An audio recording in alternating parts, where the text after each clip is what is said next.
Hello everyone, so আজকে আমি আমার কেপিআরের পুরো 30,000 কিলোমিটার একটা রিভিউ করব। যদিও আমার চ্যানেল ভাই খুব একটা রিভিউর জন্য না, সেটা কোনো প্রফেশনাল রিভিউ না, জাস্ট আমার নিজের মন মতো করে আমার কাছে যা মনে হয়েছে বাইকটার ভালো খারাপ দিক বা আমি যা ফিল করি পুরাটাই আজকে আপনাদের সাথে শেয়ার করবো আর কি। তো এটার ভালো খারাপ যা যা আছে সবই বলবো, তো কোনো স্পেসিফিক অর্ডারে না, যখন যেভাবে যা আসে আমি বেশ কিছু পয়েন্টস করে রাখছি আর কি আপনাদেরকে বলার জন্য, তো সবই আজকে আপনাদেরকে বলবো। তো সবার আগে বেসিক কিছু কথা আছে, সেটা হচ্ছে ইঞ্জিন স্পেসিফিকেশন এইগুলো সবাই জানে কম বেশি, বাট একটা জিনিস জানা দরকার, সেটা হচ্ছে আমাদের কেপিআরের বেশ কিছু মডেল আছে। মডেল বলতে একদম শুরুতে কেপিআরের 150 আসছিল, দেন 150 V2 আসছে, দেন কেপিআরের 165গুলো আসছে। বাট 165-এর প্রথমটা হচ্ছে আপনার NBF 1-এর ইঞ্জিন, যেটা EFI ইঞ্জিন ছিল। ওর পরে আসছে 165-এর আমাদের এই বাইকগুলো, যেটা হচ্ছে 165 কার্ভ ইঞ্জিন, অ্যান্ড এটা হচ্ছে NBF 2, এটাও NBF, এটা আমার ফ্রেন্ড ইরফানের। আর এই NBF 2 ইঞ্জিনেরই FIও পাওয়া যায়। তো আমাদেরটা হচ্ছে NBF 2 এর কার্বোরেটর এডিশনের ইঞ্জিনটা। তো ফার্স্ট অফ অল এটার ইঞ্জিন তো ভাই হচ্ছে 165-এর ইঞ্জিন, 165-এর 4 stroke 2 valve liquid cooled engine, and gear তো 6টা, অ্যান্ড এটাতে একটা কার্বের বাইক, সো এটাতে কার্বোরেটর আছে। অ্যান্ড এইটার পাওয়ার হচ্ছে, এটার BHP হচ্ছে 16.8 অ্যাট 8000 RPM, অ্যান্ড টর্ক হচ্ছে 17 নিউটন মিটার। মানে যখন বের হয় তখন ওয়ান অফ দ্য টর্কিয়েস্ট বাইক ছিল এই বাইকটা। তো এই বাইকটা আমি টোটালি 30,000 কিলো চালাই ফেলছি অলরেডি, সো 30,246, মানে বেশটুকু চালাই ফেলছি বাইকটা আমি। সো এই 30,000-এর মধ্যে যা যা মনে হয়েছে সব কিছু আজকে বলি আপনাদেরকে। তো ইঞ্জিন নিয়ে যখন কথা বলতেছিলাম এর পাওয়ার আউটপুট নিয়ে, তো ইঞ্জিন নিয়ে কিছু কথা আরও বলি এর পাওয়ার নিয়ে। সেটা হচ্ছে যে এই বাইকটাতে বেসিক্যালি আমি যখন রাইড করতাম তখন আমার কাছে পাওয়ারের কোনো কমতি মনে হয় না। এর সবচেয়ে বড় সুবিধা হচ্ছে যে টর্ক বেশি থাকার কারণে আমি যে কোনো গিয়ারে লো RPM থেকেও যদি পুল করি না, খুব ভালো মতো বাইকটা সামনের দিকে আগাবে। তো এই যে আমি যখন আমার V3 চালাইতেছি, V3-তে একটা বড় পেইন হইতেছে যে আপনি যদি 5 নম্বর গিয়ার বা 6 নম্বর গিয়ারে যদি থাকেন, দেন লো RPM থেকে যদি বাইক পুল করা শুরু করেন, বাইক খুব একটা আগাইতে চায় না। বাট এই বাইকগুলো ভাই লো RPM থেকেও বেশ ভালো পুল করে। সো এইটা খুব বড় একটা প্লাস পয়েন্ট এই বাইকের। সো ওভারটেকিংয়ের সময় বেশ ভালো মতো এই বাইকগুলোতে ওভারটেক করা যায়, মানে খুব ইজিলি, কোনো প্রবলেম দেয় না আর কি এই বাইকটা। দেন এই বাইকটার ব্রেকের মধ্যে যদি আসি, এটার সবচেয়ে বড় একটা প্লাস পয়েন্ট হচ্ছে যে এর ব্রেকের ডিস্কটা একদম ইনিশিয়ালি 300 mm, সো স্টকেই 300 mm এর ডিস্ক আসে। এটা বেশ বড়সড় একটা ডিস্ক, সো এইটার জন্য বাইকটাও অনেক ভালো। ক্যালিপারের খুব একটা ব্র্যান্ডিং নাই ওরকম, সো ওদের ইন হাউসই কোনো একটা ক্যালিপার হবে। আর আমার এখানে পাইপ আলাদা লাগানো আছে, বাট এইটা হচ্ছে কমপ্লিটলি স্টক। সো দেখেন স্টকেও কিন্তু 300 mm এর ডিস্কই থাকে, and normal typical caliper and typical হোসপেক থাকে। বাট এই ডিস্কের জন্য ব্রেকের বাইকটা না বেশ ভালো। আর এইটার ব্রেকের মাস্টার সিলিন্ডারের একটা ঝামেলা আছে, সেটা হচ্ছে যে এর বকেটটা ধরেন খুব দ্রুতই না কেমন যেন রাবারের মতো ফিল চলে আসে বকেটটার মধ্যে।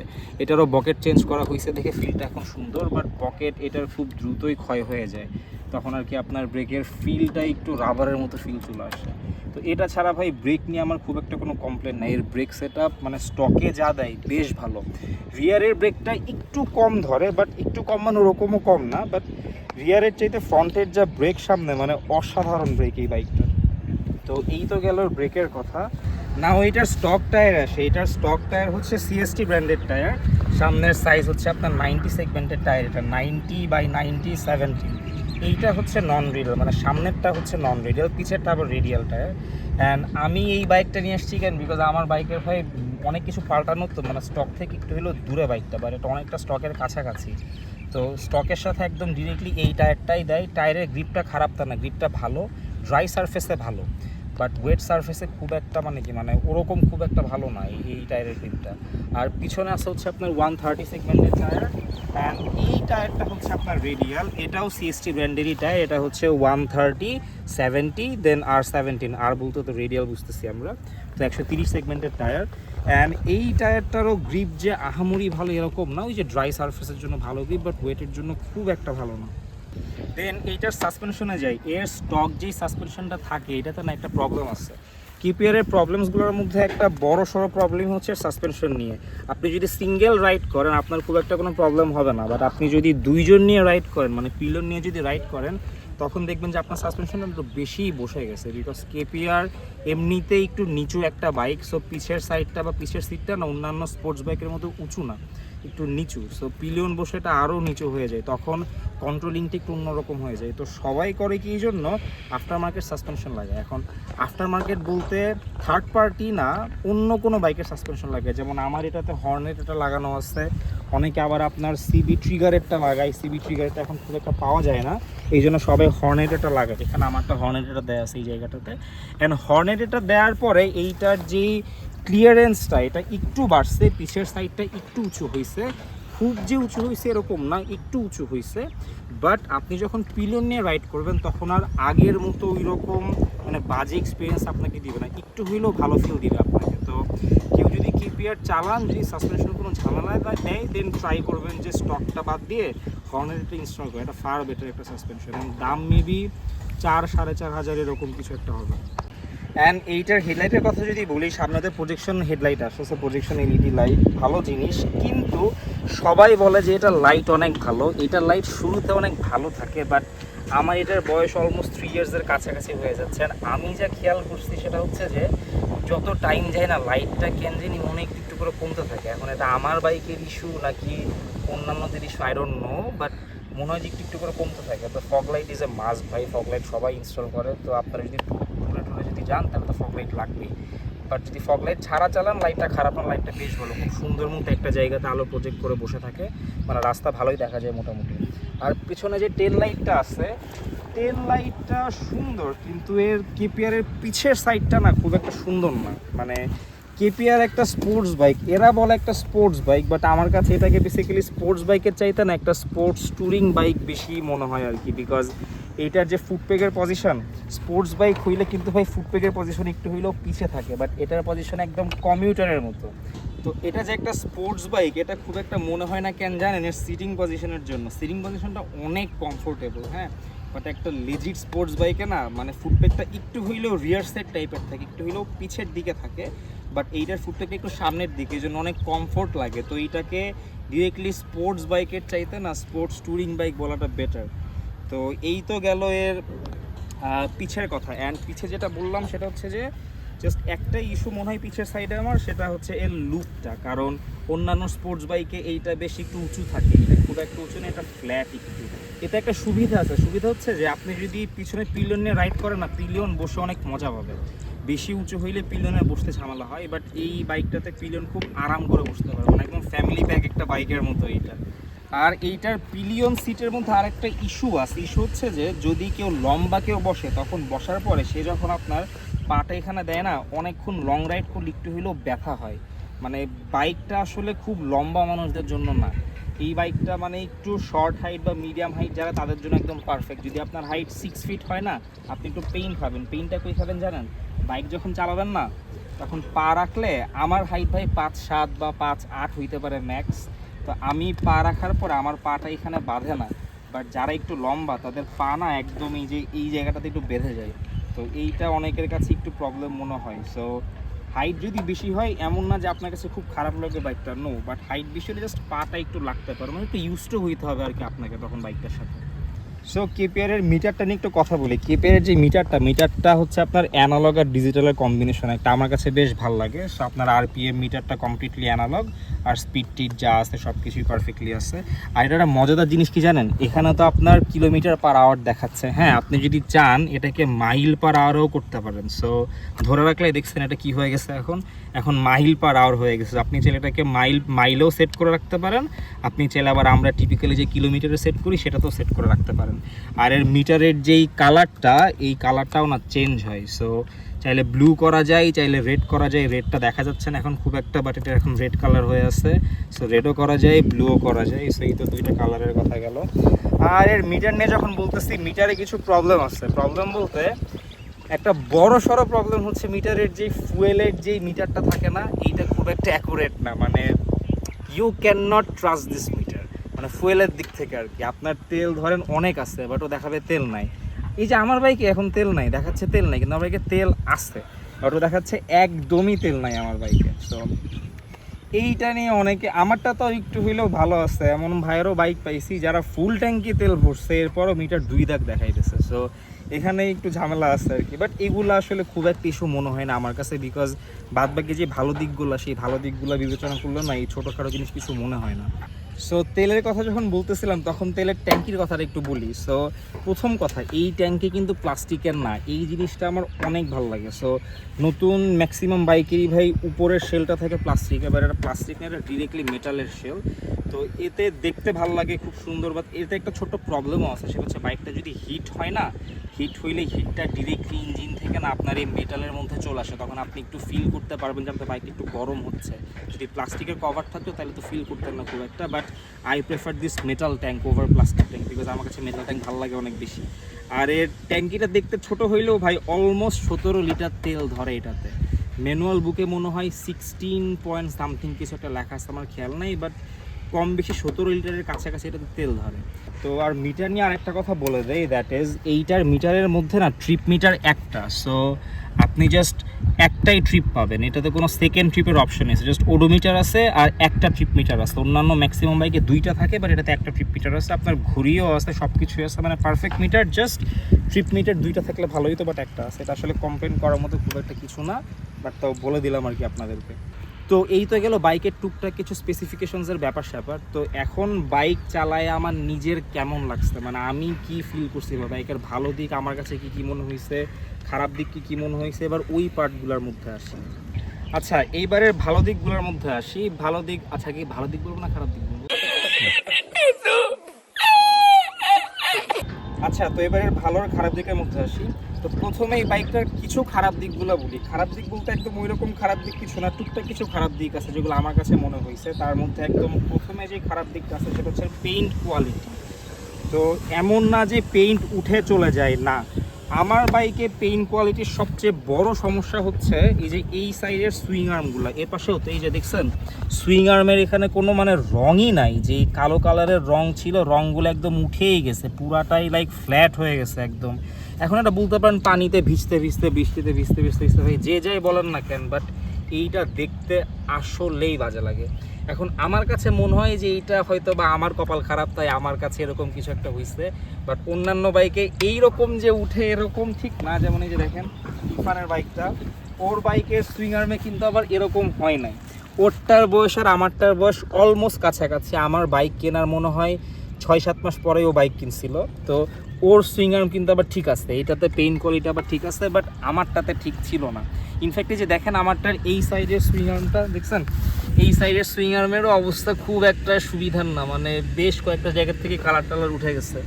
আর সুইং আর্ম ছাড়া এই পাশে একটা জায়গা থাকে, আমি এখানে আলাদা করে রং করছিলাম, এটাতে গার্ড করার পরে মানে গার্ড লাগতে লাগতেই পুরো জায়গাটা সাদা হয়ে গেছিলো, পরে আলাদা করে আমি একটু ছোটোখাটো করে রং করে ফেলছিলাম, ওই পাশেও সেম। আর টুকটাক মানে এই সুইং আর্ম ছাড়া আমার কাছে আর তেমন কোনো জায়গা থেকে রং ওঠানে খুব একটা কিছু মনে হয় নাই, মানে অন্যান্য দিক থেকে খুবই ভালো আছে। জাস্ট এই সুইং আর্মের জায়গাটাতে পেইন্ট কোয়ালিটিটা একটু খারাপ লাগছে আমার কাছে, তাও আমার বাইকে, অন্যান্য বাইকে আমি খুব একটা দেখি না, আমারটাতে এরকম মনে হচ্ছে। এই যে দেখেন স্ট্যান্ডের এখান থেকেও কিন্তু গেছে, সো এই জায়গাগুলোতেও খুব একটা নাই, মানে কালারগুলো থাকে না খুব একটা।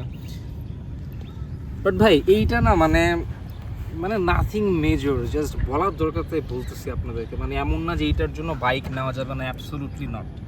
আচ্ছা, সো পেইন্ট কোয়ালিটির পরে এইটার আরেকটা বাজে দিক আছে যেটা সবাই বলে, সেটা হচ্ছে হিটিং ইস্যু। এখন এখানে আমি কিছু কথা বলি, দ্যাট ইজ আমি আমার কেপিআরে হিটিং ইস্যু কখনোই ওইভাবে পাই নাই। কেন পাই নাই? বিকজ কেপিআর যে আমি একদম ডেইলি চালাই ঠিক আছে, বাট আমার আরেকটা বাইক আছে হিরো ইগনাইটর, তো ওই বাইকটা আমার মোস্ট অফ দ্য টাইম জ্যামের মধ্যে চালানো হয় বা কোথাও গেলে ওইটাই টুকটাক নিয়ে যাই। তো জ্যামের মধ্যে আমি আমার বাইকটাকে খুব একটা চালাই নাই, বা যতই চালাই, যতটুকু চালাইছি সব ফ্রি ওয়েতে চালাইছি। সো ফ্রি ওয়েতে হিটিংয়ের কোনো ইস্যু নাই মানে নাই, আর জ্যামের মধ্যে চালালে মাঝে মধ্যে মনে হয় যে বাইকটা একটু গরম হয়। তার একটা রিজন আছে, রিজনটা হচ্ছে যে এই ট্যাঙ্কটা, এই যে একটু আগে বললাম না ট্যাঙ্কটা মেটালের ট্যাঙ্ক, সো ট্যাঙ্কটা মেটালের হওয়ার জন্য আপনার ইঞ্জিন থেকে যখন হিটটা আসবে না, হিটটা যখন উপরে উঠে তখন ডিরেক্টলি মেটালের মধ্যে আসে, আর মেটালের মধ্যে আসে মানে আপনি যখন বসবেন তখন আপনার নিজের কাছেই চারদিক থেকে একটু গরম মনে হয়। তো এইটারও একটা রেমেডি আছে, সেটা হচ্ছে যে অনেকে কি করে আপনার যে কুলেন্টটা দেয়, অনেকে টয়োটার কুলেন্ট ইউজ করে। টয়োটার কুলেন্ট কিন্তু বেশ ভালো, এবং অনেকে বলছে টয়োটার কুলেন্ট ইউজ করার পরে তাদের খুব একটা হিটিং ইস্যু ছিল না। বাট কিপিয়ারের হিটিং ইস্যুটা বেশি ফেস হয় ট্যাঙ্কিটার কারণে, বিকজ ট্যাঙ্কিটা মেটালের। সো এটাকে খারাপ দিক তাই বললাম আর কি আপনাদেরকে। আমি এটাকে ভালো বলবো না, খারাপ বলবো। যদি ওটা প্লাস্টিকের কভার থাকতো না, আপনি খুব একটা হিটিং ইস্যু পাইতেন না। এই যে আমার V3 তো উপরে প্লাস্টিকের কভার, সো আমি উপরের সাইড থেকে হিটিং পাই না। বাট R15 ভার্সন 3 এর যখন জ্যামের মধ্যে ইঞ্জিনটা গরম হয়, আমার সাইড থেকে যে এত গরম বাতাস বের হয়, তখন মনে হয় যে কিপিআর R15 এর চেয়ে ঠান্ডা। আসলে এটা মনে হয় আমার কাছে তখন। বাট ভাই এটাতে জাস্ট ট্যাঙ্কিটা মেটাল দেখে একটু বেশি গরম লাগে এটাতে। সো এরপরে এইটার আরেকটা ইস্যু আছে যেটা অনেকে ফেস করে, সেটা হচ্ছে ব্যাটারি ইস্যু। যেমন ইরফানি ফেস করছে। এর স্টকে যে ব্যাটারি থাকে, বাই দ্য ওয়ে ব্যাটারিটা কিন্তু বেশ বড়, 9 অ্যাম্পিয়ারের একটা ব্যাটারি। তো 12 ভোল্ট 9 অ্যাম্পিয়ার, মেবি 9 অ্যাম্পিয়ার বা 9 মিলি অ্যাম্পিয়ার এরকম কিছু একটা হবে। বাট সাইজটা বেশ বড় ব্যাটারির, তো খুব একটা ইস্যু দেয় না। বাট ওর টেস্টলক লাগানোর পরে ওর ব্যাটারিতে একটু ঝামেলা দিছিল। অ্যান্ড আমি এই 3 ইয়ার্সের মধ্যে শুধু একবার ব্যাটারি পাল্টাইছিলাম। আর ব্যাটারির কথা বলতে যে একটা কথা বলি, এটাতে কিন্তু কোনো কিক নাই। সো ডিরেক্ট সেলস, যদি আপনার ব্যাটারি চলে যায়, আপনাকে জাস্ট বাইকটা মানে ধাক্কায় স্টার্ট দিতে হবে, কারণ কিক তো নাই। এটা মাথায় রাখতে হবে আপনাদেরকে। আচ্ছা, তো এরপরে আরেকটা বাজে ইস্যু আছে, সেটা হচ্ছে চেইনের ইস্যুটা। সো যদি আপনি কিপিয়ারের স্টক চেন ইউজ করেন, তখন একটা প্রবলেম পড়বেন কি, সেটা হচ্ছে যে স্টক চেনটা অনেক তাড়াতাড়ি লুজ হয়ে যাবে। হচ্ছে নন ওরিং চেন। চেনটা একটা ভালো দিক আছে, যেটা চেনটা অনেক পাতলা দেখে পাওয়ার আউটপুটটা খুব সুন্দর দেয়। কিন্তু এই যে যেহেতু নন ওরিং চেন, দ্যাটস ওয়াই আর কি খুব তাড়াতাড়ি চেনটা লুজ হয়ে যায়। তো আপনি জাস্ট করবেন কি, চেনটা পাল্টাই ফেলবেন, দ্যাটস ইট। একটা গিয়ার এক্সের চেন লাগান। আমি 2000 টাকা দিয়ে গিয়ার এক্সের চেন লাগাইছিলাম, গোল্ডেন কালারের চেন। আমার আর চেন লুজই হয় না। মানে ধরেন 1 মাস অন্তর একবার চেন টাইট দিই, বা 15 দিন অন্তর একবার চেন টাইট দিই। বাট স্টক চেনটা থাকলে সপ্তাহে 2 বার করে হইলে আমার টাইট দেওয়া লাগতো। এইটা একটা প্রবলেম ছিল স্টক চেনের মধ্যে। আচ্ছা, এবারের আরেকটা বাজে সাইড আছে। এইটা আসলে বাজে সাইড বললে যে কেমন হয়, এটা চাইনিজ একটা বাইক। এটা হচ্ছে প্রথম কথা। সো বাইকটা বানানোই হচ্ছে চাইনার রিজনদের পাবলিকদের জন্য। তারা শর্ট পাবলিক, আমিও শর্ট, ম্যাক্সিমাম মানুষই শর্ট। তো যারা শর্ট হাইটেড পার্সন, তাদের জন্য বাইকটা খুবই ভালো। বাট যাদের হাইটটা একটু বেশি, লাইক 5 ফিট 11, 6, তাদের জন্য একটু পেইন হয়। পেইনটা হচ্ছে যে আপনি যখন বাইকে বসবেন, বাইকে বসার পরে না আপনার পাটা এখানে লেগে যাবে। আমার তো লাগতেছে না, because I am 5 feet 7 or max 8, তো আমার লাগে না। বাট আমি যখন ট্যুরে গেলে যদি গার্ড পরি এখানে, তখন গার্ডটা এখানে ঘষা খায়। বাট যদি আপনার হাইট বেশি, তখন আর কি এটা একটু পেইন দিবে আপনাকে। আরেকটা পেইন দিবে, সেটা হচ্ছে যে আপনার যদি হাইট বেশি হয়, তখন আপনি এই যে স্টক হ্যান্ডেলবার, আমারটা তো স্টক হ্যান্ডেলবার না, আমারটা তো R15 ভার্সন 2 এর হ্যান্ডেলবার। বাট যদি আপনার স্টক হ্যান্ডেলবার থাকে, তখন যখন আপনি একদম মোড়টা ঘুরাবেন না পুরোপুরি, হাইট বেশি থাকলে আপনার পাটা এই হ্যান্ডেলবারের একদম একটু কাছে চলে আসে। তো এইটা একটা ড্রব্যাক। এটা আসলে বাইকটার আর্গোনমিক্সটাই এরকম, বাইকটা বিল্ডই এইভাবে। তো এটা আপনি যদি একটু লং হাইটেড পারসন হন, আপনাকে একটু ইউজ টু হইতে হবে বাইকটার সাথে। এমন না যে এটার জন্য আপনি বাইক চালাতে পারবেন না, নো, আপনাকে জাস্ট একটু ইউজ টু হইতে হবে। বাইকটার ওয়েট অনেক বেশি। সো বাইকটার ওয়েট হ্যান্ডেল করার মতো ক্যাপাসিটি আপনার থাকতে হবে। তো বাইকটার ওয়েট 150 কেজি, কার ওয়েট, এটা অনেক বেশি আর কি এই বাইকটার জন্য। দেখে ছোটো মনে হতে পারে বাইকটা, বাট ওজন অনেক বেশি বাইকটা। অ্যান্ড এই ওজনটা না একটা প্লাস পয়েন্ট, যেটা আমি একটু পরে বলতেছি আপনাদেরকে। অ্যান্ড বাইকটার লাস্ট আর একটা খারাপ দিক আছে, অ্যান্ড এটা আসলেই বাইকটার একটা খারাপ দিক, সেটা হচ্ছে বাইকটার ওয়্যারিং। সো বাইকটার ওয়্যারিংটা খুব একটা সুবিধার না, মানে একটু দুর্বল টাইপের ওয়্যারিংটা। কেমন আপনাদেরকে একটু বলি।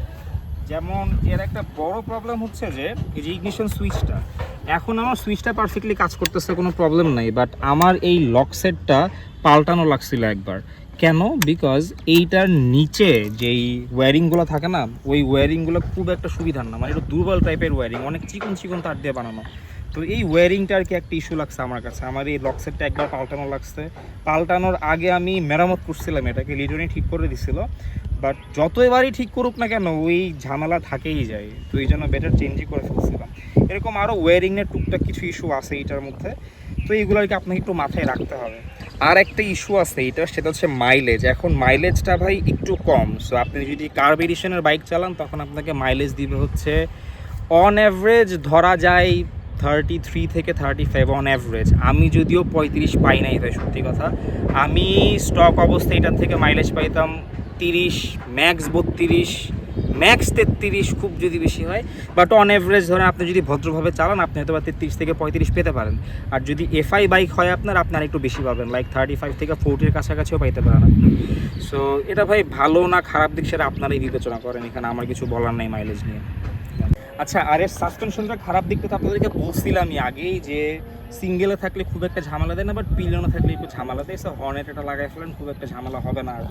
আর এর এক্সস্ট যেইটা, স্টক এক্সস্টটা সুন্দর, খারাপ না, বাট স্টক এক্সস্টের যে সাউন্ডটা মানে it's not like up to the mark. আপনার জিএসএক্সআর যে সাউন্ড দেয়, প্রথম কথা এটাকে জিএসএক্সআর সাথে কম্পেয়ার করা একদমই উচিত না, বিকজ কই এইটা মানে কম্পেয়ার করতেছে না, জাস্ট সাউন্ডের কথা বলতেছি। আর যেমন টিভিএসের রেইডারের কথা বলি ভাই, TVS Raider 125 CC bike, but sound অনেক সুন্দর।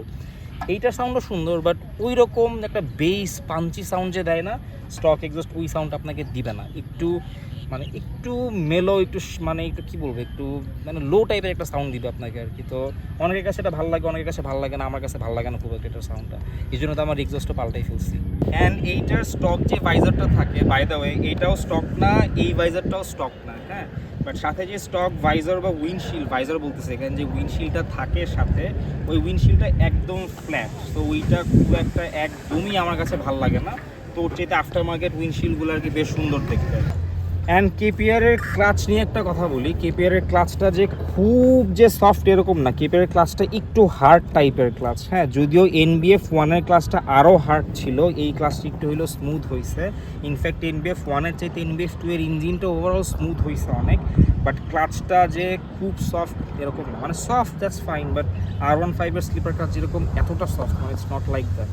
সো মোটামুটি আপনি ইউজ করতে পারবেন, আপনি রেগুলার চালাতে পারবেন, প্রবলেম হবে না, হাতে পেইন করবে না। বাট যদি জ্যামের মধ্যে পুরো থাকেন না, তখন বারবার চাপবেন ছাড়বেন, তখন একটু হলেও পেইন ফিল হতে পারে আপনাদের। তো এই তো গেল কেপিআরের টুকটাক কিছু নেগেটিভ সাইডস, বাট যত নেগেটিভ সাইডই থাক না কেন ভাই, এর পজিটিভ সাইড যে এত বেশি, পজিটিভ সাইডগুলো না নেগেটিভ সাইডটাকে পুরো ব্লো আউট করে দিবে একদম, পুরা অস্থির জিনিস ভাই। এটা একটু পরে বলতেছি আপনাদেরকে। নাও এতক্ষণ ধরে একটু টুকটাক কিছু নেগেটিভ সাইডস বলছি, এবার একটু পজিটিভ সাইডসগুলো বলি। এর সবচেয়ে বিগেস্ট যে পজিটিভ সাইডটা, সেটা হচ্ছে যে এর প্রাইস, দাম হিসেবে যেই পারফরমেন্স দেয়, অসাধারণ পারফরমেন্স দেয়। এর পাওয়ার আউটপুট তো অনেক ভালো, একে তো বললামই। আর এর সবচেয়ে মজাদার বিষয় যেটা, সেটা হচ্ছে এর এক্সেলারেশনটা। আপনি জাস্ট শটলটা দিলে এটা জাস্ট ইনস্ট্যান্ট পুল করে, ইনস্ট্যান্ট। অ্যান্ড সবচেয়ে মজাদার বিষয় হচ্ছে যে আপনি যেই গিয়ারেই থাকেন না কেন, ধরেন আপনি 5 নম্বর গিয়ারে আছেন, লেটস সে 4000 আরপিএমে আছেন, আপনি সেখান থেকেও যদি পুল করেন না, আপনার বাইক ওখান থেকে আগানো শুরু করবে। এই মজাটা না আমি আমার R15 ভার্সন 3-তেও পাই না, যেই জন্য আমার এই বাইকটা আমার এতটাই ভালো লাগে। টর্ক এত সুন্দর, যে কোনো গিয়ার থেকে যে কোনো আরপিএম থেকে খুব ভালো মতো এটা পুল করতে পারে। তো এইটা তো গেল পাওয়ারের কথা। আপনার ওভারটেকিং নিয়ে কোনো প্যারাই খাওয়া লাগবে না, কোনো কিছু নিয়ে কোনো প্রবলেমে পড়বেন না আপনি, আশা করা যায়। তো পাওয়ারের পরে আসি এর ব্রেকিংয়ে ভাই, ব্রেকিংটাও মারাত্মক ভালো, বিকজ ডিস্ক তো আপনাদেরকে শুরুতেই বলছি 300mm এর বিশাল বড় একটা ডিস্ক। আর এই ডিস্কের জন্য ব্রেকের বাইকটাও অনেক ভালো। ক্যালিপারটাতে কোনো ব্র্যান্ডিং নাই, in-house caliper, but still bite যা দেয় অনেক ভালো বাইট দেয়। সো ডুয়াল পিস্টন, সামনে ডুয়াল পিস্টনের ক্যালিপার, খুব ভালো বাইট দেয়, প্রবলেম নাই। বাট সাথে যে হোস পাইপটা থাকে না, খুব একটা সব স্টক যে হোস পাইপ থাকে যে কোনো বাইকের সাথে সবই কম বেশি রাবারের থাকে, এক্সেপ্ট নতুন টিভিএস 4VO স্টকেই তো টেফলন দিয়ে দিচ্ছে, এটা ভালো করছে। বাট স্টকে এইটার সাথে রাবারের হোস পাইপ থাকে, তো হোস পাইপটা পাল্টায় আপনি যদি একটা আরসিবি বা হেলের হোস পাইপ যদি লাগাইতে পারেন, আমারটাতে হেলের হোস পাইপ লাগানো অনেক ভালো, যদি লাগাইতে পারেন খুবই ভালো। সো ব্রেক নিয়ে আমার খুব একটা কমপ্লেন নাই। পিছের ব্রেকটা একটু কম ধরে, তুলনামূলক কম ধরে আর কি, সামান্য একটু, তাও এমন না যে অনেক কম। এর ব্রেক সেটআপ ভাই বেশ ভালো লাগছে আমার কাছে। অ্যান্ড এটাতে কোনো এবিএসও নাই, সিবিএসও নাই, বাট নতুন যেই এনবিএফ 2গুলো বের হচ্ছে, সেই নতুন মডেলগুলোতে জাস্ট সিবিএস অ্যাড করতেছে, বাট স্টিল কোনো এবিএস এখনও নাই কোনো কেবিআর। লুকের কথা বলি, সামনের দিক থেকে ভাই দেখতে অনেক সুন্দর লাগে জিনিসটা, অনেক ন্যারো, অনেক চিকন মনে হয় জিনিসটাকে, বাল্কি না বেশি একটা, হ্যাঁ। তো আপনি যদি সামনের এখানে বসে আপনি যখন বাইকটা রাইড করবেন না, বাইকটা আপনার কাছে খুব একটা মাস্কুলার বা খুব একটা বড় মনে হবে না, বেশ ছোটোখাটো একটা বাইক মনে হবে। তো আপনি একদম জ্যামের ভিতর দিয়ে খুব আরাম করে যেতে পারেন। অ্যান্ড এই বাইকটার সামনে থেকে দেখতে আমার কাছে বেশ ভালো লাগে। মানে সামনের সাইডটা দেখতে অনেক ভালো লাগে, সামনের সাইডটা দেখতে যতটা ভালো লাগে পিছের সাইডটা দেখতে ঠিক ততটাই খারাপ লাগে আমার কাছে। বিকজ পিছের সাইডটাই যে বললাম না যে এটা নিচু, সো স্পোর্টস বাইকের ক্যাটাগরির সাথে না খুব একটা মানায় না, পিছের সাইডটা একদম নিচু, একটু উঁচু হইলে ভালো লাগতো আর কি। এবারের ভালো দিকের মধ্যে আরেকটা বড় ভালো দিক যেটা, সেটা হচ্ছে বিল্ড কোয়ালিটি। প্রথম কথা বললাম তো, ট্যাঙ্কটা তো হচ্ছে আপনার মেটালের, যেটা আমার অনেক ভালো লাগে, মানে পুরো শক্তপোক্ত মনে হয় জিনিসটা। এটাকে মানে নড়াচড়ার কোনো কিছুই নেই, যেমন V3 ট্যাঙ্ক আমারটা নড়ে, GPX-এর ট্যাঙ্ক আসিফেরটা ওরে বাবা ট্যাঙ্ক তো মানে দোলে পুরা এরকম মনে হয়, বাট এটার ট্যাঙ্ক একদম পারফেক্টলি বসে থাকে পুরো শক্তপোক্ত হয়ে। দেন এর কিটগুলা আসলেই ভালো, মানে কি দিয়ে বানানো আমি জানি না, প্লাস্টিকের কিট ঠিক আছে, বাট অন্যান্য বাইকের কিটের চাইতে এর কিটগুলো না অনেক শক্তপোক্ত, মানে অনেক অনেক ভাইরা আছে যারা আপনার ছাড়াই, মানে আমি তো যেমন এখানে কোনো ক্র্যাশ গার্ড ইউজ করতেছি না বা বাম্পার ইউজ করতেছি না, তো অনেকে আছে যারা বাম্পার ছাড়া ক্র্যাশও করছে বাইকটা দিয়ে, অ্যান্ড কিটের কিছুই হয় নাই, জাস্ট একটু স্ক্র্যাচ করছিল, বাট ভাঙের কিছু হয় নাই। আর এইটার কিটের একটা সুবিধা কি, কিটটা পার্ট বাই পার্টে, মানে এইটা একটা পার্ট, নিচেরটা একটা পার্ট, সো এই পার্টগুলো আলাদা আলাদা করে কিনতে পাওয়া যায়। GSX-এর কিট যেমন একদম পুরাটা একসাথে আসে না, এটা ওরকম না, এটা পার্ট বাই পার্ট আসে।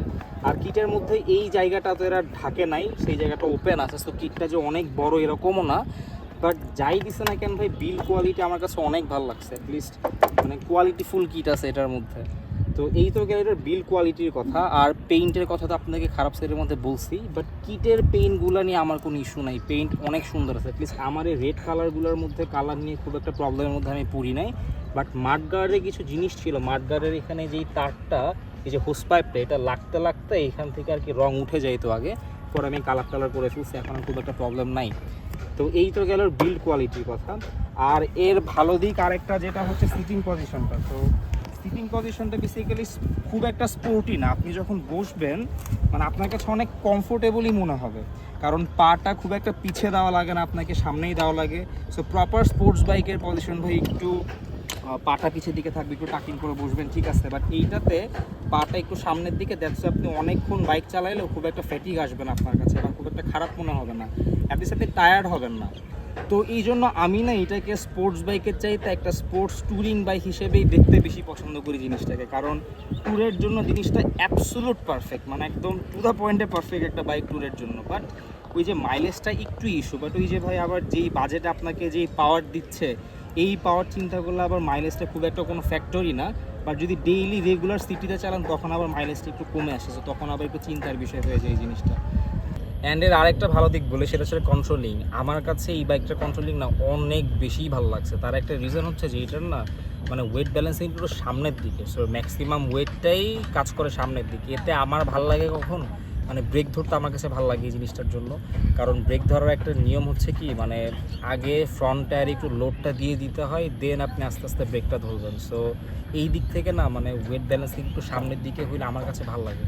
তো আমার কাছে কন্ট্রোলিং নিয়ে কোনো কোয়েশ্চেন নাই, মানে কোনো প্রবলেমই আমি কখনো ফেস করি না, আমার কাছে খুবই ভালো লাগছে কন্ট্রোলিং অ্যান্ড ওয়েট ব্যালেন্সিংটাও বেশ ভালো লাগছে আমার কাছে।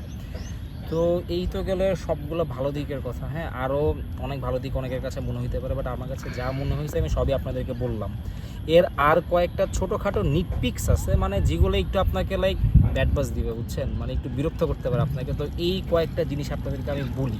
এর ব্যাট সেটগুলোর মধ্যে না সুইচ কোয়ালিটিটা আমার কাছে একটু অন্যরকম লাগে, মানে পালসার এনএসের যেরকম সুইচ কোয়ালিটি না, এর সুইচ কোয়ালিটি একটু ওরকম না, তো ভালো, বাট আর একটু ভালো হইলে ভালো লাগতো আমার কাছে। দেন এর আরেকটা বাজে দিক না ঠিক, মানে একটু বিরক্ত করবে আপনাকে যেটা, সেটা হচ্ছে যে এই জিনিসটা, সেটা হচ্ছে ভাইয়া এর তেল অন অফ করার সুইচটা। যদি আপনার কাছে কার্ভ বাইক থাকে, এইটা রিজার্ভ থেকে অফ করতে বা অফ থেকে অন করতে আপনাকে লিটারালি বাইক থেকে নেমে সেই লেভেলে প্রেশার দিয়ে দেন করতে হয়। এটাকে আমি লুজ করছিলাম, বাট ট্রাস্ট মি লুজ করার পরও এটা আবার টাইট হয়েই যায়। সো ওরে ভাই রে ভাই, এটা ঘুরানোটা খুবই পেইন, মানে এইটা যে কেন এরকম এটা আমি নিজেও জানি না। তো এই তো গেল একটা বিরক্তিকর বিষয়। দেন এর আরেকটা, এটা ঠিক বিরক্তিকর বিষয় না, মানে এটা মেনে নিতে হবে, সেটা হচ্ছে যে এর ইঞ্জিন অয়েল ক্যাপাসিটি হচ্ছে 1200 ml। সো 1 লিটার হইলে খুব ভালো হইতো, বাট নো, এটা 1200 ml, সেটা আপনি একটু মাথায় রাখতে হবে। তো 2টা ক্যান নিয়ে ঘোরা লাগবে আপনাকে ইঞ্জিন অয়েলের, এটা একটা ইস্যু না, মানে এটা আপনাকে ইউজ টু হইতে হবে আর কি। তো এটা একটা ডিস্টার্বিং জিনিস। এর আরেকটা বিরক্তিকর বিষয় হচ্ছে গিয়ারটা না হার্ড হয়ে যায় মাঝে মধ্যে, মানে আপনার নিউট্রাল করতে একটু কষ্ট হয়, তখন আবার আপনাকে ক্লাচের অ্যাডজাস্টমেন্টটা ঠিক করতে হয়। এর ক্লাচটা একটু টাইট আর কি। তো ক্লাচটাকে সফট করার একটা টেকনিক আছে, সেটা হচ্ছে যে আপনার ক্লাচের সাইডে যে স্প্রিংগুলো থাকে না, ওই স্প্রিংগুলোতে একটু মডিফাই করতে হয়, তখন আপনার ক্লাচটা অনেক স্মুথ হয়ে যায়। তো এইটাতে গেল আরেকটা ইস্যু। এর লাস্ট যেই নিট পিকিংটা সেটা হচ্ছে এর স্টক হ্যান্ডেলবারটা একটু ওয়াইড। তো এই ওয়াইডের জন্য দেখছেন কত ওয়াইড স্টক হ্যান্ডেলবারটা, তো এই ওয়াইড স্টক হ্যান্ডেলবারের জন্যই আমি এখানে আমার R15 ভার্সন 2 এ হ্যান্ডেলবার লাগাইছিলাম। সো এইটা এখন আর ওয়াইড না, এইটা এখন মোটামুটি একটু পারফেক্টলি ম্যানেজেবল হ্যান্ডেলবার হয়ে গেছে আমার জন্য। সো এই সেটআপটা আমার কাছে অনেক বেশি ভালো লাগে।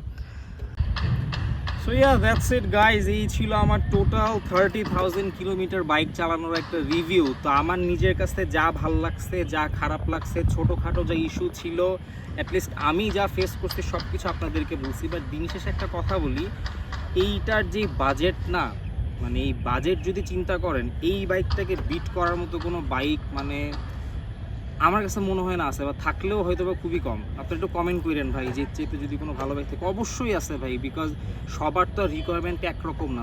আমার রিকোয়ারমেন্টে এই বাইকটা পারফেক্টলি ফুলফিল করা, দ্যাটস ওয়াই এই বাজেট সেগমেন্টে আমার কাছে দি বেস্ট বাইক মনে হয় এইটাকে। তো আমি যা যা বলার ভাই বলছি, আরও কোনো কিছু যদি মিস করে থাকি ভাই, আপনাদের কাছে যদি কোনো কিছু জানার থাকে দেন প্লিজ কমেন্টে বললেন। বিকজ আবারও বলি, এটা কোনো প্রফেশনাল কোনো রিভিউ না, আমার নিজের পুরা এক্সপিরিয়েন্সটা শেয়ার করলাম 30,000 কিলোমিটারের মধ্যে। তো যদি আপনারা কোনো কিছু অ্যাড করতে চান জাস্ট কমেন্টের মধ্যে লিখে দেন, দ্যাটস ইট, আমি দেখে নিব ওগুলো সব। আর yeah that's it guys. So এই ছিল আজকের পুরো ভিডিওটা। যদি ভালো লেগে থাকে then please give it a like. আর যদি কোনো কিছু বলার থাকে, যদি কোনো কোয়েশ্চেন্স থাকে, অবশ্যই নিচে কমেন্ট করেন। সো আই হোপ ভিডিওটা আপনাদের ভালো লাগবে। যদিও ভিডিওটা অনেক বড়, বিকজ বললাম তো কোনো গোছালো কোনো কিছু না, একদম আমার নিজের র ফিলিংসটাই আপনাদেরকে পুরোপুরি আমি বলে দিচ্ছি। সো ইয়া লাস্টে একটা কথা বলি, budget wise this is one of the best. পারফরমেন্সের জন্য বেস্ট, ব্রেকিংয়ের জন্য বেস্ট, লুকসের জন্য খুব একটা না, বাট আদার দেন দ্যাট ভাই বাইকটা আমার কাছে অনেক ভালো লাগে। আমার V3 থাকার পরও আমি জাস্ট বারবার এই বাইকটার কাছে আসি, because I love it so much. অনেক হয়েছে ভাই, দ্যাটস ইট, আজকে এই পর্যন্ত। আবার একদিন দেখাবো ইনশাআল্লাহ। টিল সবাই ভালো থাকেন, আল্লাহ হাফেজ।